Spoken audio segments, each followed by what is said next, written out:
De hace tiempo voy muriendo con lenta ansiedad de este mal que a mi alma vio resquebrajar. Cuántas veces me dije arriba está en tus manos, sin embargo eso fue en vano. Fue tan vano como mi vida y mi fe.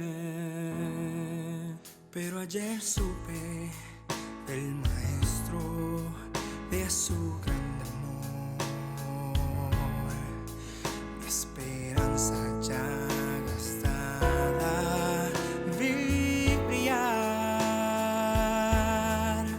Para mí no hubo más pasado, solamente miré lo que había anhelado. Y mi fe la deposité toda en él. Iba pasando, toqué su manto y él me salvó. Como el sol brilla cuando amanece, así mi ser ya marchitado hoy florece. Y el futuro vislumbro más allá hasta la eternidad. Él conoció mi necesidad y la paz me dio. Nuevos raudales vendrán que ahora cambiarán esa zozobra del pasado. Pues su amor inefable me salvó.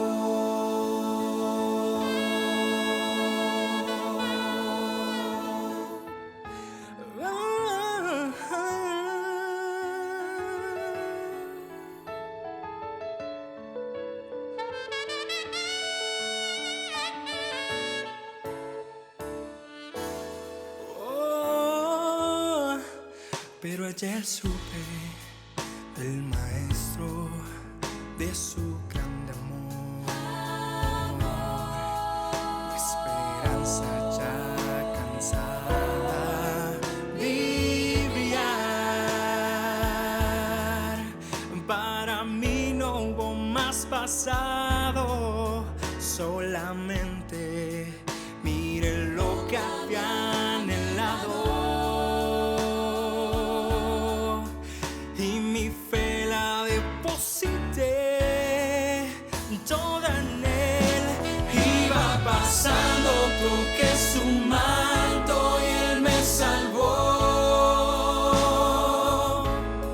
Como el sol brilla cuando amanece, así mi ser ya marchitado hoy florece. Y el futuro vislumbro más allá hasta la eternidad. Él conoció mi necesidad y la paz me dio. Nuevos raudales vendrán que ahora cambiarán esa zozobra del pasado. Pues su amor inefable me salvó.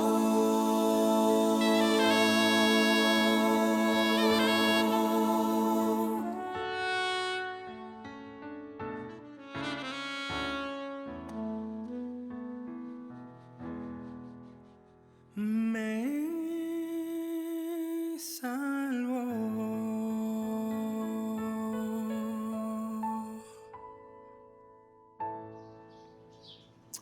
Hermanos, amada iglesia, qué alegría estar aquí nuevamente. Damos gracias a Dios por esta maravillosa oportunidad de estar nuevamente estudiando su palabra. Porque ¿a quién iremos? Dice, si solo tú, Jesús, tienes palabras de vida. Y recordamos también las palabras del apóstol: no me avergüenzo del evangelio, porque es poder de Dios para salvación a todo el que cree. Tenemos este poder de Dios accesible para todos y deseamos lo que Él también desea, anhelamos lo que Él desea, que ninguno se pierda, sino que todos se reconcilien con Dios. Así que seguimos, hermanos, adelante en este estudio de la Biblia, en este esfuerzo conjunto que estamos haciendo. Bueno, y ya estamos en el segundo capítulo de esta primera epístola de Juan. Hasta el momento hemos visto con nuestros hermanos Dani y Memo cómo el apóstol hace unos marcados contrastes entre la vida cristiana y la de aquel que vive sin el Señor. Hemos visto la diferencia entre la luz y las tinieblas. Hemos visto la diferencia entre el amor de Dios y el amor al mundo, entre la vida y la muerte. Y la semana pasada vimos un nuevo contraste. Aquellos que están en Cristo y los que están en contra de Cristo, o en otras palabras, enemigos de Cristo. Afirmando claramente que hay una marcada diferencia característica de estos dos grupos y que no hay posibilidad de un punto medio entre estos tipos de personas. Por lo tanto, hoy les invito a que continuemos con este tema y a que veamos esas características en específico que diferencian a aquel que está en Cristo del que sencillamente no lo está. Y no solamente no lo está, sino que está en contra del Señor.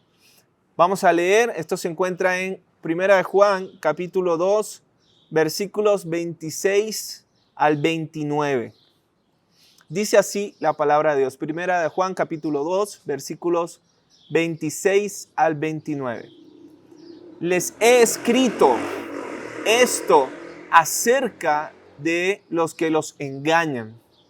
Y en cuanto a ustedes, la unción que han recibido de Él permanece en ustedes y no tienen necesidad de que alguien les enseñe.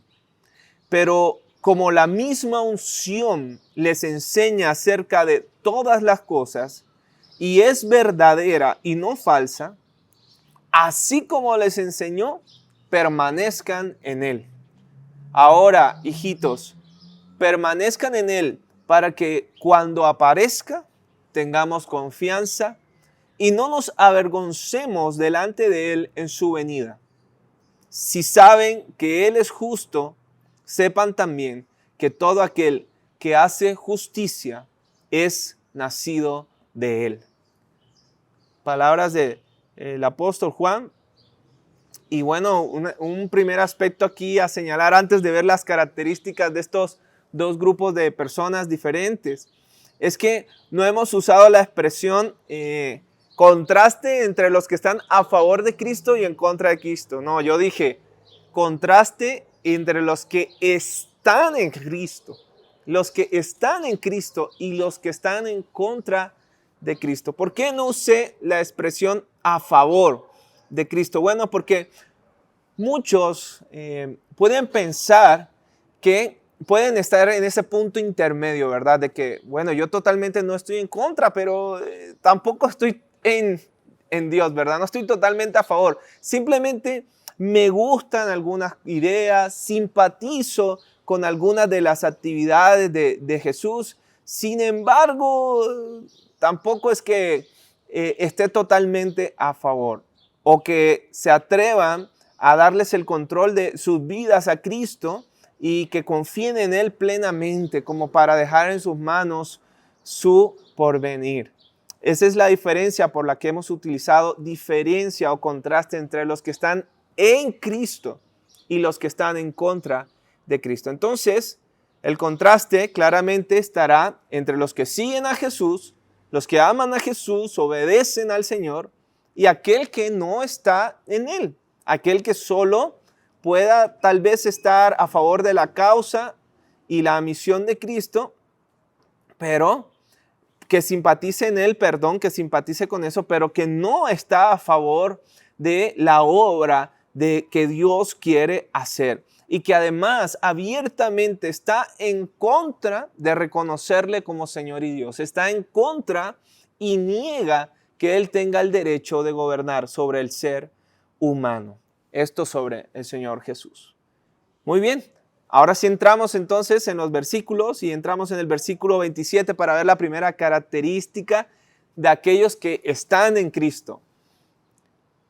Estos han recibido y permanece en ellos la unción de Cristo, dice el versículo, unción de Cristo. Esta palabra unción es traducida del griego crisma, un término originalmente que significa un aceite o ungüento que era untado sobre la piel y después la misma unción. La referencia aquí es a una costumbre característica de la ley de Moisés, de la práctica de ungir con aceites perfumados a los que eran elevados a posiciones de confianza y poder.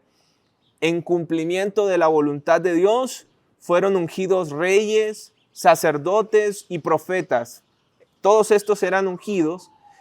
Entonces la unción es tanto figurativa como en el acto mismo también un símbolo del Espíritu Santo para nuestros días. Jesús, dice Hechos 4:27, era el ungido y aquello con lo cual fue ungido fue el Espíritu Santo. Con esta unción, estos santos a los cuales les está hablando Juan, habían sido suplidos de dones. Este don les permitía discernir a los espíritus falsos, así como detectar en su enseñanza lo que no era inspiración de Dios. Esta unción que habían recibido también les permitía saber todas las cosas. Obviamente esta frase no quiere decir que eran omniscientes, ¿verdad? El propósito del apóstol no era sugerir que ellos sabían todas las cosas, sino que en específico no se les tenía que enseñar acerca de todo lo que Juan les había mencionado hasta este momento. Y en tercer lugar, esta unción que habían recibido les suplía con la información que necesitaban para reconocer y refutar a los falsos maestros que habían salido de entre ellos. Por lo tanto, se puede concluir, hermanos, que esta unción que habían recibido era el poder y la guía del Espíritu Santo en sus vidas. Un punto clave para entenderlo así es lo que dice el versículo 27. Es que esta unción, este don, les enseñó que debían permanecer en Cristo. Esta unción les enseñó. Recordemos lo que Pablo dijo en 1 Corintios. Por tanto, quiero que sepan que nadie que hable por el Espíritu de Dios puede maldecir a Jesús. Y que nadie puede llamar Señor a Jesús si no es por el Espíritu Santo. Por lo tanto, es el Espíritu Santo aquí quien enseña, quien les está recordando o que les está indicando que deben permanecer en Cristo.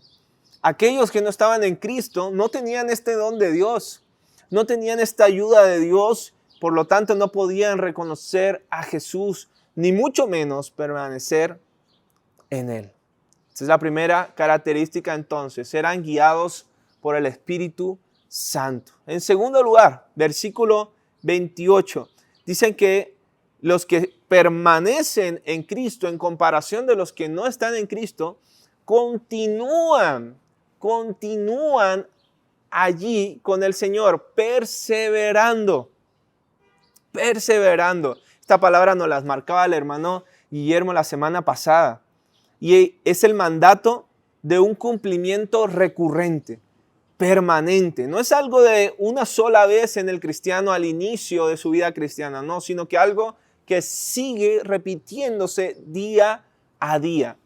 Tenemos la dirección del Espíritu, sí, tenemos su compañía, pero Dios espera algo de nuestra parte. Hay un esfuerzo que se demanda de nosotros. El Espíritu Santo nos ayuda, claro que sí, pero ¿qué podemos hacer nosotros para que esa ayuda sea efectiva en nuestro día a día?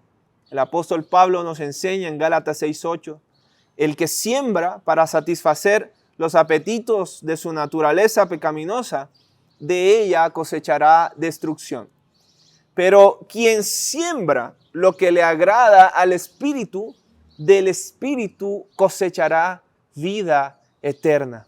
Hablando del Espíritu Santo, refiriéndose al Espíritu Santo. Ahí está. Es la misma indicación. Hay una parte que nosotros debemos realizar. El Espíritu da vida, pero hay una acción para cumplir. Es sembrar. Esta tarea requiere esfuerzo, requiere tiempo, dedicación. No es algo que podemos delegarle a otro para que haga por nosotros, no.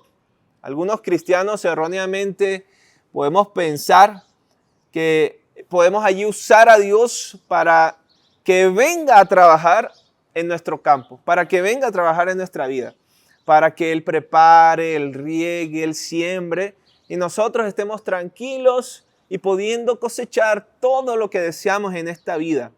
Eso es trabajar y tratar a Dios como el muñeco que metemos en un cuarto en el rincón de la casa al cual le prendemos una velita para que cumpla todo y prospere todos nuestros trabajos y nuestras empresas personales. Ese no es Dios. Más bien, la imagen es de permanecer firmes en el campo de cultivo donde hemos sido invitados por Dios, donde hemos sido traídos por Dios para trabajar, para permanecer, perseverar y producir los frutos que Él desea. Somos nosotros los que debemos cultivar la tierra, los que debemos abonar, los que debemos sembrar, los que debemos regar y cosechar algún día lo que el mismo Señor produzca. Estamos en la obra de Dios y no al revés. Cuidado, Dios no está en nuestra obra. Somos nosotros los que trabajamos para Él. Por lo tanto, no podemos detenernos. No podemos darnos una licencia de descanso. Debemos continuar esforzándonos por cumplir sus propósitos y conseguir el fruto deseado. Entonces, hay una clara distinción. Los que están en Cristo disponen su vida para continuar en comunión con el Señor, para permanecer, para trabajar para el Señor. Perseverar es la palabra. Los que no están en Cristo simplemente no hacen nada, ni enterado. Otros desisten, lo intentan, pero se rinden ante las dificultades de la vida. Claudican ante las pruebas, como dice Mateo 13:20. Son los que oyen la palabra y al momento la reciben con gozo, pero no tienen raíz, no echan raíces en sí mismos, sino que esto es de corta duración y cuando viene la aflicción o la persecución por causa de la palabra, luego tropiezan. Aquellos que están en Cristo están conectados con su obra en este mundo, están pero al hilo en lo que Dios está haciendo en este momento, en este instante de la historia. ¿Cuál ha sido el proceder de Dios en cada época? Y saben que no hay oportunidad de licencias, no hay oportunidad de desconectarse un momentito para descansar de los propósitos de Dios. De hecho, la palabra dice, no se cansen de hacer el bien, porque a su tiempo cosecharán. Tal vez algunos dicen, no, ya, porque las cosas no les están yendo del todo bien, porque no ha sucedido como querían específicamente en un aspecto de su vida, o tal vez algo no salió favorable para ellos. Ya eso es suficiente para algunos y decir, no, ya que Dios, no, y pues ya que reunión, no, pues ya que Biblia, no, pues ya que culto, ¿verdad? ¿Qué tanta cosa ya con la iglesia, el orar y Jesús? Listo, suficiente. No, los que están en Cristo perseveran. Los que están en Cristo continúan haciendo su trabajo. Aunque la situación no sea favorable, estamos en sus manos. Y Él continúa Él continúa trabajando en este mundo. Él continúa haciendo su obra y estamos seguros en Él. Él no nos abandonará. Y de seguridad, el cumplimiento de su venida, contemplaremos su propósito completo. Entonces, son los que luchan día a día y se esfuerzan para permanecer en Él. Por último, una tercera característica de aquellos que permanecen en Cristo, dice Juan, y que los diferencia de aquellos enemigos, los llama Juan, enemigos de Cristo, anticristo les llama. Es en el versículo 29, dice que practican la justicia. Practican la justicia. Justicia es hacer el bien. Es la rectitud moral en todas las relaciones del hombre y obediencia a los mandatos de Dios. Esa justicia que aquí vemos es la que uno hace como hijo de Dios y no con el fin de llegar a ser hijo de Dios. Es porque ya lo es. El orden lógico, entonces, lleva a la conclusión de que el apóstol está mostrando el hecho de que hacer justicia es evidencia que uno ya es hijo de Dios y no se ofrece como una condición de la cual uno llega a ser hijo de Dios. En otras palabras, hacen lo que Cristo desea. Jesucristo hizo todo lo que agradaba a Dios. Por eso también ustedes deben hacer todo lo que a Dios le agrada. Todo el que hace lo que a Dios le agrada es hijo de Dios. Entonces sabemos que Jesús es justo, que Él practica la justicia de Dios y esa justicia es lo que Dios anhela. Él vino a hacer la obra del Padre. Son los planes de Dios para este mundo, para el ser humano. Los que están en Cristo viven constantemente trabajando en aquello en lo cual Jesús trabaja. Viven en aquello para lo que Jesús es primordial. O lo que es primordial para Jesús. Él nos dijo en Lucas 4:18, el Espíritu del Señor está sobre mí porque me ha ungido para anunciar las buenas nuevas a los pobres. Me ha enviado para proclamar libertad a los cautivos, vista a los ciegos, para poner en libertad a los oprimidos. El Señor también afirmó en Juan 18, para esto yo he nacido y para esto he venido al mundo, para dar testimonio de la verdad. Todo el que es de la verdad escucha mi voz. Y Jesús también mencionó, porque el Hijo del Hombre, es decir, yo mismo, he venido a buscar y a salvar lo que se había perdido. Cuando nuestra mente no está en Cristo, nuestra pasión y nuestro deseo están solamente en aquellas cosas que reportan un beneficio para nuestra vida personal, para nuestros asuntos, para nuestros propósitos. Pero cuando nuestros pensamientos están en el Señor, buscamos realizar aquello que Él desea, aquello que Él ha transmitido que ha venido a hacer y que es lo que busca en este mundo. Entonces, aunque sintamos que perdemos beneficios o comodidades en esta vida, en nuestra mente está: buscad primeramente el reino de Dios y su justicia. Buscad primeramente su justicia. Por esta razón, todo aquello que ocupe nuestro tiempo, nuestro esfuerzo, nuestro dinero, todo lo que practiquemos día a día, resaltará en dónde está nuestra mente y nuestro corazón. Si actualmente todo lo que atrapa tu tiempo, lo que se lleva tu pasión, tu esfuerzo y dinero, ninguna de esas cosas tiene que ver con el reino de Dios y su justicia. Ninguna de esas cosas tiene que ver con los propósitos que Dios mismo y que Jesús mismo ha pronunciado que tiene para este mundo. Entonces, simplemente no estás en Él. no estás a favor de Cristo. De hecho, estamos en contra de lo que Él desea, porque solamente estamos detrás de nuestros propios propósitos. Hermanos, hemos examinado los versículos 26 al 29 del capítulo 2 de esta epístola, en los cuales el apóstol resaltó las características que diferencian a aquel que está en Cristo de aquel que está en contra de Cristo. Vimos 3 características, versículo 27. Ellos han recibido y actúa en ellos la unción de Cristo, es decir, tienen la dirección del Espíritu Santo. En segundo lugar, ellos continúan perseverando, versículo 28. Y en tercer lugar, versículo 29, practican la justicia. Lo importante aquí es recordar que no hay un estado medio en esta situación. O estamos en Cristo y vivimos todo esto, o simplemente estamos en contra de Él. Somos enemigos de la causa del Señor, de su obra y su propósito. Es radical, pero es lo que nos está transmitiendo Juan.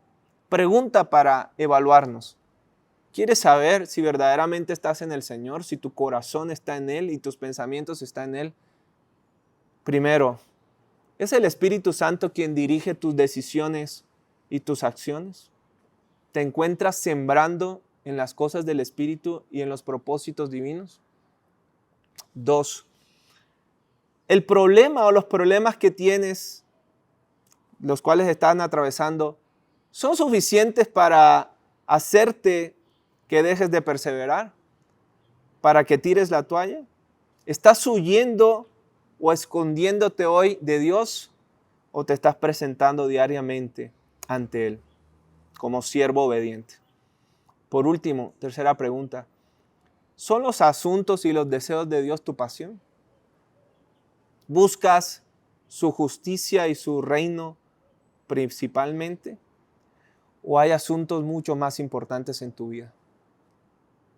Suficiente para tener una respuesta, para que cada uno en su corazón sepa lo que está sucediendo y buscar al Señor. Si en este caso no es así, saber que hay perdón, reconciliación en Jesús. El único camino, la verdad y la vida. Nadie puede venir al Padre si no es por Él. Si quieres hoy, puedes reconciliarte con el Señor y entregarse de tu vida, estar alineado con Cristo. Recuerda, o estamos con Él o estamos en contra de Él. No hay un espacio medio. Todavía hay tiempo si Dios ha tocado tu corazón esta tarde. Roguemos al Señor que nos permita oír su voz y seguirle. Oremos. Gracias, Dios. Gracias por tu palabra. Señor, esto sabemos que no es un juego, Dios. Son tus palabras. Jesús, es lo que tú nos mencionaste. Es lo que tú expresaste, Señor. Es la voluntad del Padre. Es la razón por la cual estamos aquí.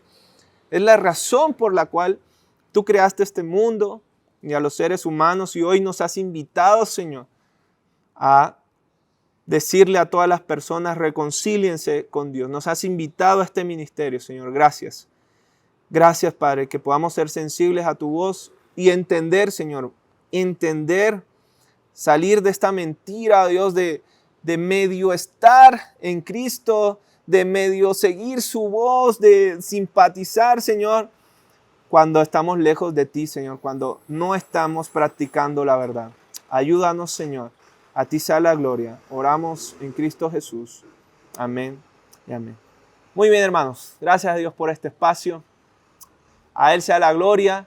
Pedimos al Señor que siga actuando en los corazones, en las vidas, en las familias de la iglesia.